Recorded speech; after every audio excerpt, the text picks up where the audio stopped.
Ashamaa jaalatamtoota kabajamtoota maatii chaanalii kanaa akkam jirtan nagaa waaqayyo araara kiristoos kallattii fi iddoo jirtan isiniif haa baay'atu jecha amsa kan kooti jechuudha.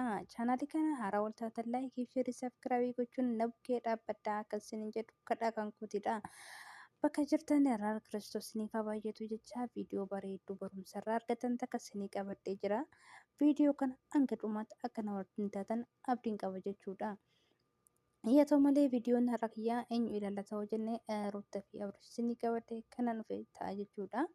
Guyyaa har'a kana akkuma ilaalaa jirran akkuma agarris akkuma dhageenyas jechuudha guddaa jiraa irratti argaman jechuudha.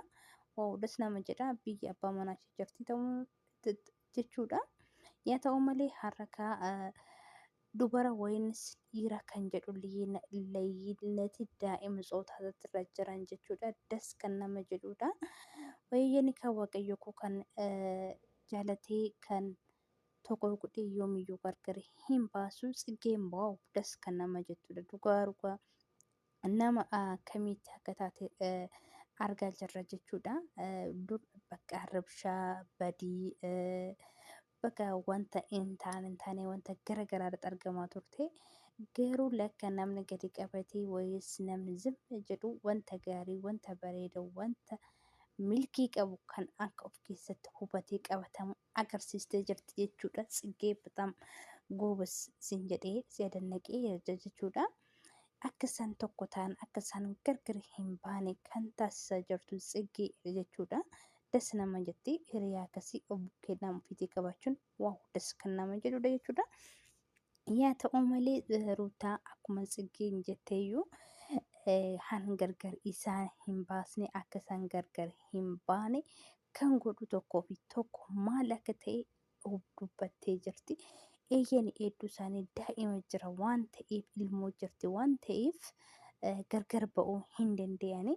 Mikinyaan isaa mucayyoon kun wayii mucaan kun boru abbaa koo haadha koo eessa jiran jedhee akka iyyaanni hedduu isaanii hin jirti jechuudha. Waaqayyo ammallee gargar isaanii hin baasin jechuun amsa kooti jechuudha.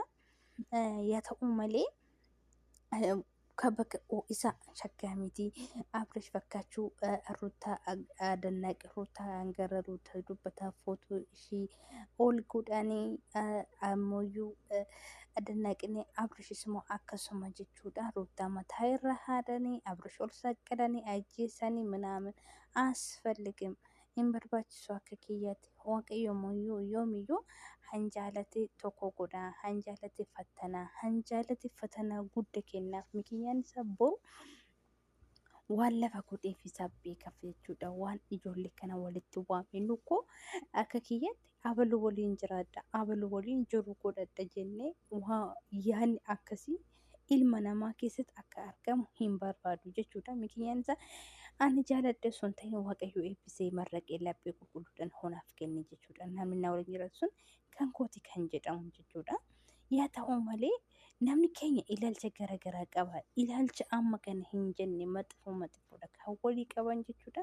Mikinyaanis bakka ermiillaa ምናምን አስፈልግ እርሜንዬ እርሚኬ ባፈዱ ታይ yoomiyyuu gargar hin baane dhugaa rabbiin በጣም የተከነሽቱ ፈዴ ሆመዩቱ ፈዴ hin beeku እና ደግሞ guyyaa darbee immoo kaatee waliin bultee jechuudha. Borummoo na ulfeessee Abrash jettee akka nufne isa bicha si sodaadha dhugaa.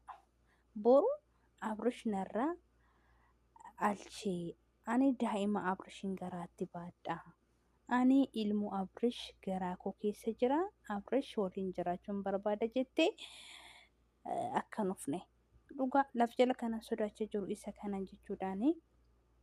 Innaa bakka agarsiis tokko ofitti deebi'i ermeellaa dhugaa siin jedha ofitti deebi'i dubartoota maaloo እና መቃ dubartoota sinuun balleessini batalayyi dhiiratti daarii qabeerratti hin maraatiinaadha. Bakka siin ta'u wama wanta si hin taaneef qaba waan ta'eef siif faqqadamne siif hin eeyyamamne inni tokkonnaa tokkotti kan Ruuttaati bakka ganamas galgalas kana sitti immoo barbaadanii of ta'e ofitti deebi'i yaada kee sibsib godhu laphee kan kee gara keetitti deebisi. Mikinyaan isaa kan sii kenne waaqayyo lafa jira. Asii godhe lafa sii jira. Kan keeti siin jedhe lafa sii jira jechuudha. Addaamii fi Yohaanni koo gisee faxxaru waliin barbaadeeti. Waaqayyos immoo abbaa jiru keetii abbaa manaa kan kee kan ta'e lafa sii kaa'eef jira. Innaa har'a hodhu siin jechuu kennu ilaalin guyyaa qaba wanti hunduu. Tidaari nama diiguu shaggaa miti. Tidaari nama hin diigin.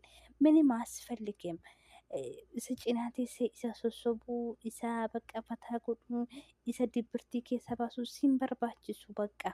Mikinyaan isaa ofitti adeemu innis ofitti deebi'ee jiru ofii jirees murteessuu hin danda'a. Jiru ofii maruu hin danda'a. Marsuu hin danda'a. Ati immoo Abrish dibbirtii keessa baasuu yaadda malee isa keessa laalta malee goota hoo garamii nan baddala jettee ilaalaa hin jirtu. Waaw dhugaa rabbii በጣም itti dasna jedhee ermeen laakin ofitti deebi'ii jiru namaa keessa bahii siin jedha.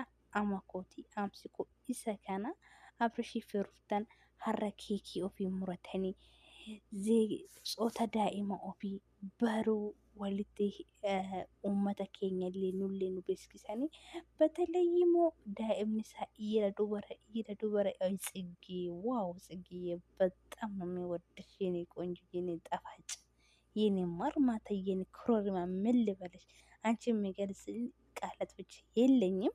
ወድሻለሁ ለማንኛውም ማለት ነው። ዱጋ ጎበዝ ነማቲ itti fufisiin jedha haluma kanaaf ofii waaqayyo sagargaaru bakka yaadde geessiin jedha. Sillee daanii keetii walitti isa deebisu amsa kiyya isa kana atis boru daanii waliin gaa'ela godhattee abbaa daa'imaa haadha daa'imaa taatanii akka fuftanii nu gammachiisan abdii isinirraa qaba jechuudha. Innaa dhugaa guddaan gala gammadee guddaan boonee ofitti mikinyaan isaa guyyaa har'aa kana akkasitti gadda keessa baatee fikkatte koflitee akka gadda kee ishee keessa baatee kofla kee ishee duriitti waan naaf argineef guddaa tokko galatoomee innaa guddaa tokkoon gammadee ruutiyyee innaa ammoo mallee akkasitti nuuf ofii hin gaddinii gadda kennuun agarsiisin gammachuu kee maleessiin jedha. Innaa guddaa nu galatoomee lubbuu tiyya guddaa galatoomee siin jechuu barbaada.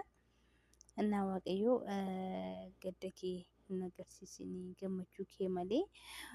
Innaa dammoo viidiyoodhaan immoo deechee ilmoo kee qabattee hammattee bakka akkamittis siin jedha. Kan uftee silaallu nu haa taasisu. Waaqayyoonis siin jedha lubbuu tiyyaa.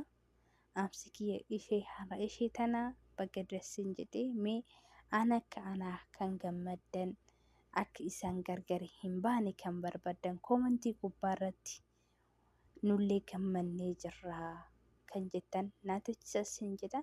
Viidiyoo kanarraa immoo waan hubattan waan jaalattan koomantii gubbaarraa akka naatichisan abdiin qaba. Chaanalii kana haaraa wartaatan akkuma baratame laayikii fi sabskiraayibii gochuun beeksisa ta'uu hin dagatinaa. Sinin jaaladha sinin kabajara horaa bulaa baay baay.